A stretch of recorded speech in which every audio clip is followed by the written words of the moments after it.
I'm sat in the new Hennessey Venom, and next to me is John Hennessey, who's created this car, and he's going to do a second gear roll on, and this is what it feels like.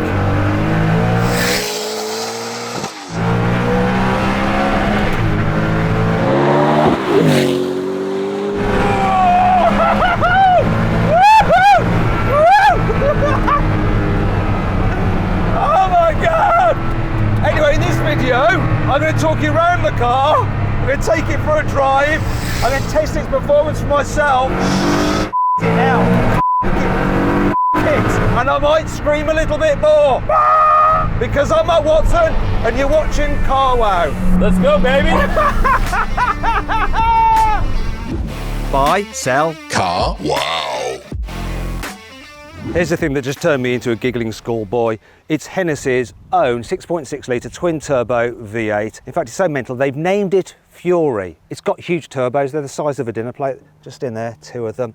You've also got this massive air intake, it's water cooled, you've got 2 injectors per cylinder and 3 fuel pumps, but you need it because this thing drinks fuel. When you're doing full bore runs, you probably get about 12 to a tank, and a tank's got 90 litres. It's absolutely nuts, but you do burn a lot of fuel when you're producing a lot of power. And this delivers 1,817 horsepower and 1,617 newton meters of torque. It's completely bonkers, and it drives the rear wheels only via a 7-speed robotised manual gearbox. 0 to 60, 2.6 seconds. Top speed, well, so far Hennessey has taken it to 272 miles an hour, but it will go quicker. And I'm going to feel just how quick it is when I do a full bore second gear roll on later in the video. If you have some serious power, you need some serious brakes, and this car has some. So you've got Brembo carbon ceramics front and back, 390mm disc front and back, and 6 piston calipers at the front, 4 pistons at the rear. Apparently this car will pull 1.4 Gs under braking. The tyres are interesting. They're off-the-shelf Michelin Pilot Sport Cup 2s. Sometimes hypercars, such as a Bugatti Chiron Supersport, for example, have bespoke tyres, which means that they're very, very expensive to replace. Not so much here. By the way, if you like videos on hypercars such as this, make sure you subscribe to this channel and hit the bell icon to turn your notifications on. That way, you won't miss a single upload. The Venom F5 has been built from the ground up by Hennessey. It uses their own carbon fibre monocoque, and it only weighs 86 kilos. That's the monocoque, not the whole car. I'll tell you how much the car weighs a bit later on. All the body panels are carbon fibre as well. It has double wishbone suspension at the front and the rear, and it's got adjustable coilovers, though you don't adjust them by pressing a button in the cabin. You actually have to do it manually on the shock absorber itself. The car also gets a limited slip rear differential. Time to take the Hennessey Venom out for a drive on a twisty, narrow road. Let's do it.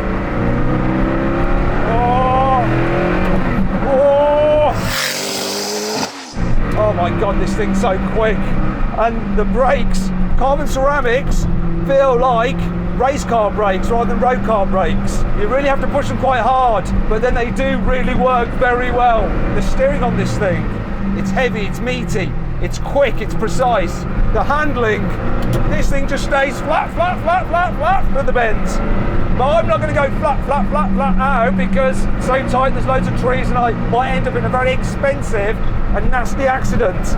But actually, do you know what? This thing doesn't often go around corners well. And it's not crazy scary like you think it might be. But you do feel so much through your hands, through your bum. You can tell that it's not heavy as well. You know, by modern car standards and modern hypercars, something like a Chiron is way heavier than this. That means it's more responsive and darting. I mean, look at that.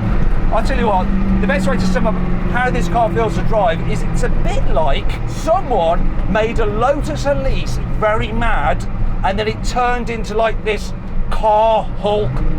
That's what the Hennessey Venom is. It's nuts.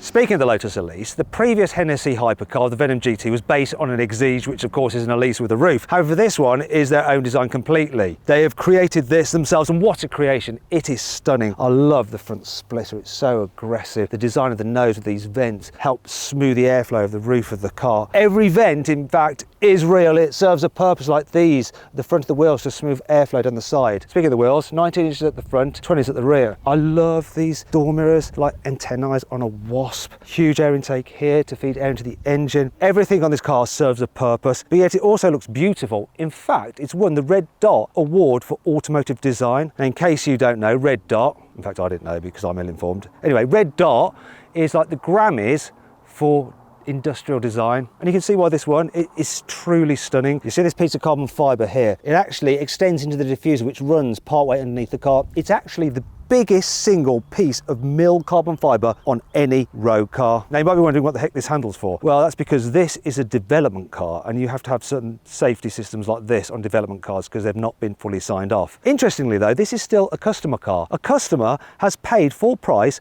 for a development vehicle because they want to have the very first Hennessey Venom F5, and they're letting Hennessey take it all around Europe and show people such as me and let me drive it. I think that is really cool, and I thank them for letting me drive their car. The inside of the Venom F5 is also a really nice piece of design. It's quite simplistic, but also very, very cool. Feels expensive with the leather, the carbon, real nice simple layout, the vertically stacked air vents there. This is the controller for the climate. Look, it's dead simple. And you've got your window switches, your nose lift, all that kind of stuff. A lot of the functions are actually on the steering wheel, which is a yoke, just like a racing car, not like a Tesla before you start saying that. Behind the carbon fibre wheel, there's some lovely metal gear selector pedals, and have a listen to them.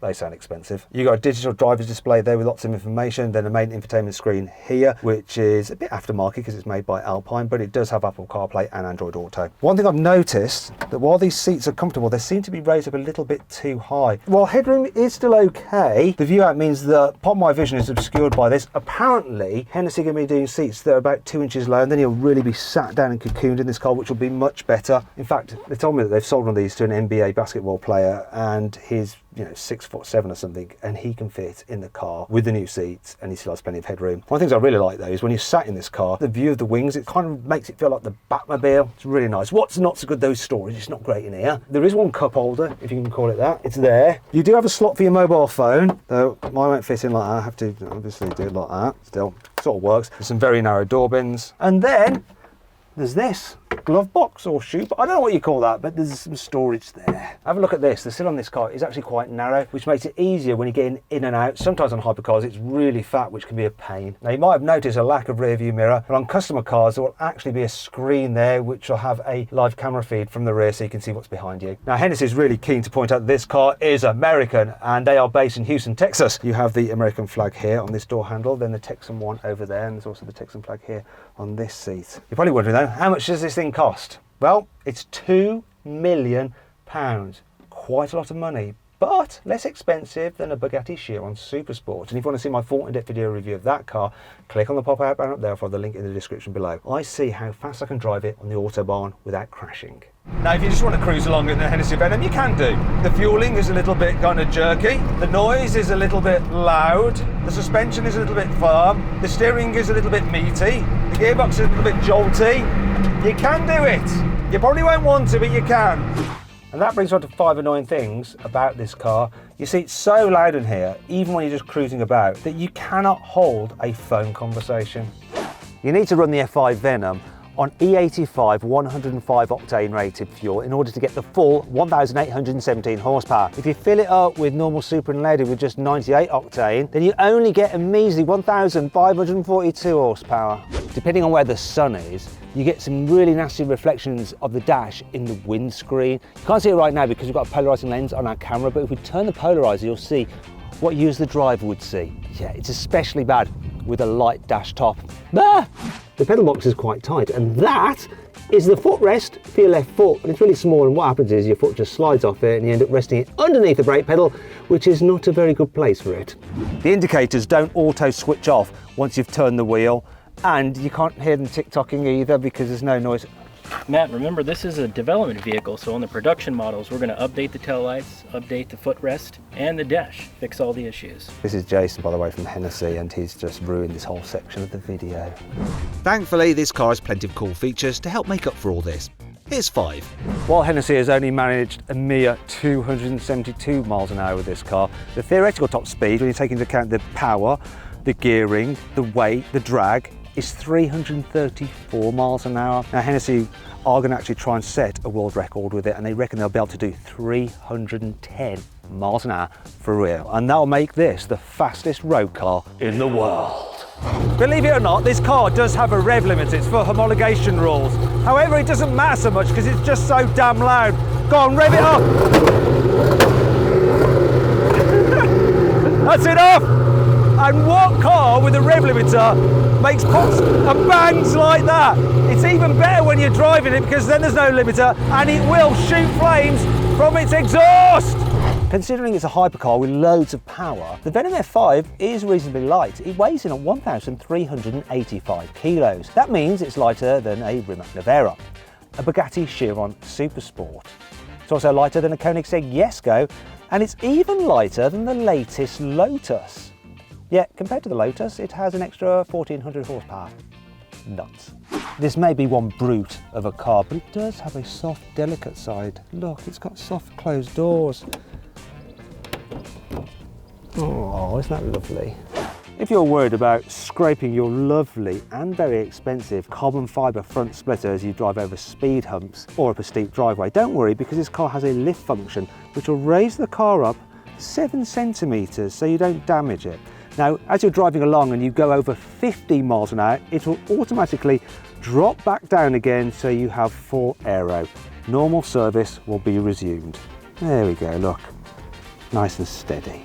So this is the part of the video where I normally launch the car and measure its 0 to 60 in 70 mile using my specialist timing gear. However, I can't today. You see, this is a prototype. It's got to do lots of other work, like go to the good old Festival of Speed. It's also a customer car. What I can do though is a second gear roll on and we'll see how well it pulls. I will get the car back eventually and do a full launch and time it for you. But for now, watch the numbers go up on the dials and watch the grin go up on my face. Let's do this.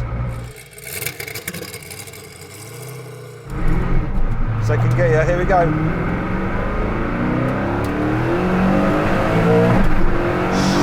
Shit it now.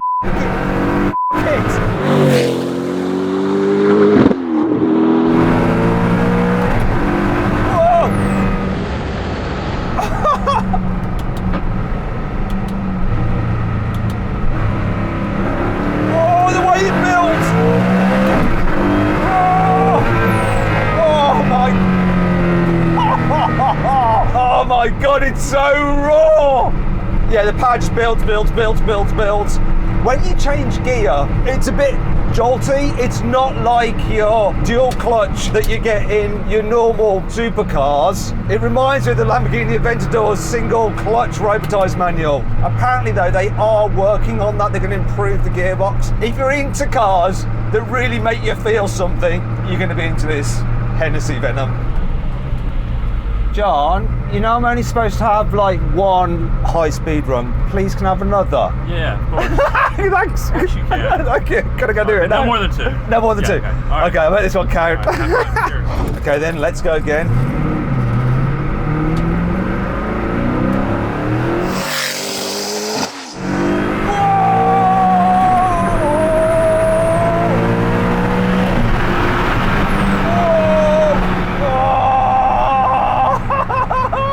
One last one.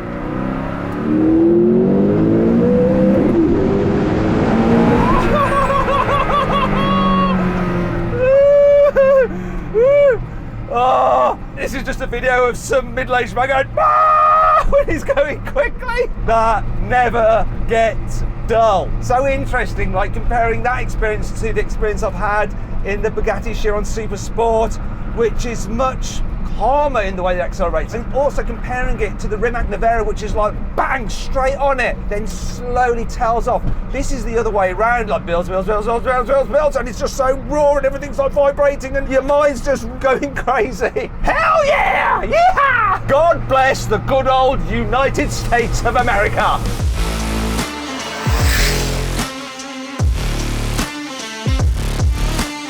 So then, what's my final verdict on the Hennessey Venom F5? Should you avoid it? Should you consider it? Should you shortlist it? Or should you just go right ahead and buy it? Well, unfortunately, 24 people have already gone right ahead and bought this car, which means the coupe is sold out. Don't worry though, there is a roadster version coming, of which there'll be 30, so you better move quick. Hope you'll enjoy the video. If you did, give it a like.